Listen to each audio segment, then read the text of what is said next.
Hi guys, welcome back to my channel. Today we have Seasons of the Storm by Elle, Cosimono. I hope I said that now. I totally feel like I butchered that. So this is a book about 4 seasons who kill each other. We'll get to the who kills who until winter and spring, I believe, actually falls in love. And then we figure out some more of that. But this cover is absolutely lovely and amazing. It's more of a glossy cover as well, which I do love. And it says on here, together they are the storm. And that was pretty cool. Then we go to the back here, we have a little thing of stuff. I love the two-tone of kind of winter and the kind of like springish time. And then we go inside, which tells us more about the synopsis of the book. Choose number 1, live or die. One cold, crisp night, Jack Summers was faced with that choice, live forever according to the ancient magical rules of Gaia, or die. Jack chose to live, and in exchange he became a winter. Like the other seasons, each year Jack must hunt and kill the one before him. Gaia's rules are pretty straightforward. Winter kills autumn, autumn kills summer, summer kills spring, and spring kills winter. Which means that Jack kills Amber, Amber kills Julio, Julio kills Fleur, and Fleur kills Jack. They die, they train, they hunt. But when Jack and Fleur, winter and spring, fall for each other against all odds, the true reality of their internal lives become all too personal and too painful. And Fleur is on the brink of being purged forever unless they can come up with a plan to stop the cycle. When the 4 seasons unite, risking immortality for the chance at love, and to reclaim their free will, their cross-country escapes bring them to a place where they must defend each other against a creator who seeks to destroy them. With that, then we have little 2, which I did black. On page 5, it says, this is one night you're not leading to that place. The one night you don't have to answer to anyone. Don't lose your nerve. It's like telling us that you have no choice but to do what you want. And then on the page 126 we have a little poem. And now good morrow to our morning selves, which watch not one another out of fears. For love, all love, for other sights controls, and makes one little room and everywhere. Let sea discovers a new world have gone. Let maps to others, worlds on worlds have shown. Let us possess one world, each hath one and is one. One favour is our shame, is I, Thane is mine appears, and true plain hearts do face its rest. I cannot read from reading a book. Where can we find 2 better hemispheres without sharp north, without decline west? Whatever dies was not mixed equally. If our 2 loves be one, though art I, love so alike, that none do slacken. Slacken? None can die. I don't know why that made me laugh. I think it's the way I said it, slacking. So, Season of the Storm was something different that I wouldn't normally read, but for some reason, when this first came out, I wasn't really intrigued by it, but the second I heard the synopsis of the second book, I was like, okay, now I need to find out what the hell happened in the first book, to know what happened in the second book. So Jack is a winter who's sick and tired of being killed by Fleur, a spring who's annually killed by her best friend Julio, a summer who is constant killed by his crush Amber, and autumn. And so the cycle continues. Fleur and Jack can never be together because their inter and seasonal relationships are banned. When seasons live in segregated housing upon their deaths and return to the dormitory where they reside off season, Jack, influenced by a teacher preserved as a mentor, gets the idea to escape Gaia and Kronos, who controls the seasons and their cycle in order finally to be with Fleur. They, along with their handlers and fellow seasons, engage in a series of manoeuvres that lead to an accidental reckoning within Gaia's ranks. Hijinks ensures road trips are now I had more and more disappointed with each turn it is. But then Jack is fine, Fleur's gone, everything is good. I could say about the characters were overshadowed by how I thought I was going to be disappointed by the book, but then I was like, okay, I guess it's interesting to have much of how male perspective Jack's side of the story, but it's between Jack and Fleur mainly, but mainly Jack. Most of the time, Fleur was just interested in love story. That was frankly, they do have star-crossed love aspect going from them, which is great. But the little flashbacks from earlier history of the relationship before, as we know what they're in love. Pretty much it. We didn't get to much of the other 2 characters, as well as much of these 2. So there's that. The group dynamics that grows between the 4 seasons is league more interesting and heartfelt than whatever Jack and Flo has gone for as much. I much prefer Amber's and Julian's story, as much love to the book that has included their kind of side of the story as well.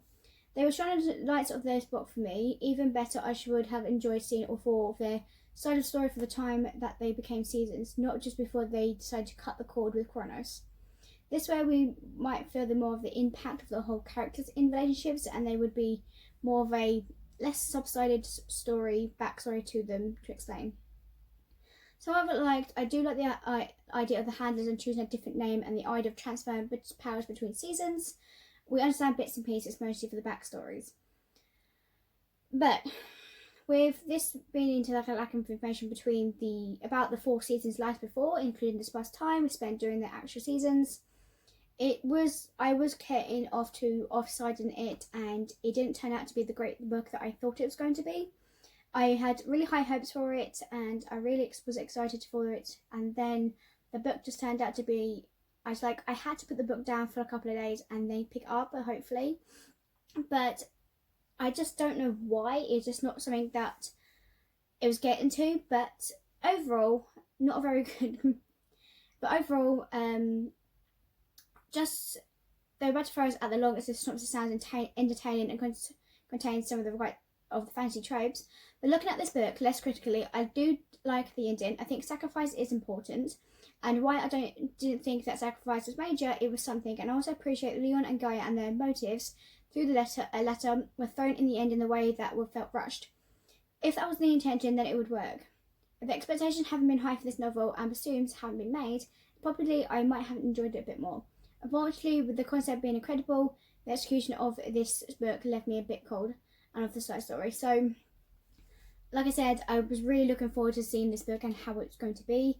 But for some reason, it just wasn't there. I really was looking forward to this book, guys. It just wasn't that interesting to me to read at all. So yes, I hope you guys enjoy, and I'll see you guys next time for Seasons of the Chaos. Peace out. Bye. Hello guys, welcome back to the channel. Today we have the second book to the Seasons of the Storm. This is Seasons of Chaos by Elle, Cosimono. So the first book didn't really reach the standards that I thought it was going to be. This book could. So the second book was a little bit more better than the first book, but it wasn't as much. We'll get through that in a second when I go through. So again, the cover is beautiful. I love the fire kind of Steinstein, like the golden bread. Together they ignite the world. So this is this book. We have a little bit behind here, and then we have our synopsis. So the synopsis says, we have everything we need right here, don't we? In immortal seasons, Jack and Fleur wielded powerful magic in their roles as a winter and a spring. Yet there wasn't much magic strong enough to keep them apart, and they risked everything for their love, for the freedom to live their lives as they choose together. Their choice came at a cost, and Jack had to sacrifice his winter magic and his immortality. Although he would do anything for Fleur, he cannot deny the emptiness he's felt since, and the world they thought they left behind is still dealing with the fallout of the battle. With Professor Leon and the new Kronos, seasons are free to do as they please, but not everyone is happy with the change in leadership. When an old enemy seeks revenge, immense magic runs wild and unchecked, creating chaos everywhere. Thus, into the middle of a new war, Jack and Fleur are again forced to choose between their freedom and the saving this world from the storm. So, this is the final novel on the duology. Even though Amber and Julia was not as prominent in this novel, they were still part of the story. With the shift in the power at the end of the previous novel, the seasons and the characters now have to adjust. However, there is a new villain on the horizon who wants the power for himself. A new war begins, and a character must find a way to stop him. As his story continues from the previous novel, this story review will contain some spoilers from the previous. So Jack is a former winter who has lost his magic from the events at the end of the first book, Season of the Storms. Additionally, he also lost his immortality and now is trying to adjust to his new life, with Fleur, who still has her spring magic. He is determined to still keep an eye on Fleur and keep her safe.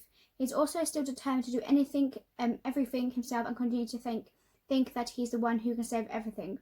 For me, it was a disappointment, as this character trait was from the first novel, and it does not seem that he learned for anything from all that experience from the first book.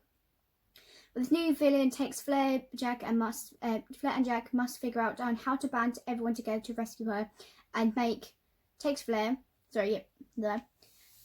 Jack must figure out how to band everyone together to rescue her and make everything right again. This novel continues to be told from the side of story of Fleur and Jack. The villain also has been introduced as Doug, I think. As I'm correct, because there was a Doug name on there. Introduced as a new third person. I love having this third point of view. It was nice to see the story from both sides. It was really interesting to get into the heads and try to figure out how this game ends and if he would actually achieve it. Overall, I enjoyed the new novel more than the previous. It had wrapped everything nicely and gave more insight into some of the characters. This novel starts off slow as Jack and Fleur adjust their life after the first novel. Once the new obstacles present itself, the book picks up and stays pretty steady until the end. While it was nice to get to know the characters over the course of 2 novels, I would have enjoyed this more as a little standalone. If the 2 stories was combined into one novel, some of the subplots could have been streamlined a little bit more to make an excellent story. For the conclusion to this duology, I may not have read this one, but I would be interested in what the author has to offer. So this was my first time reading a book from this author, and I don't have much insight to say about it because just seeing what the books was going to be of and if I was going to like it. But then again, I did enjoy the second book to the first book. I will keep these for a little bit longer and probably try and reread them and see if I will change my side of the story of the books if I like them again. Thank you guys for watching, and I'll see you guys next time for the next book review. Peace. Bye.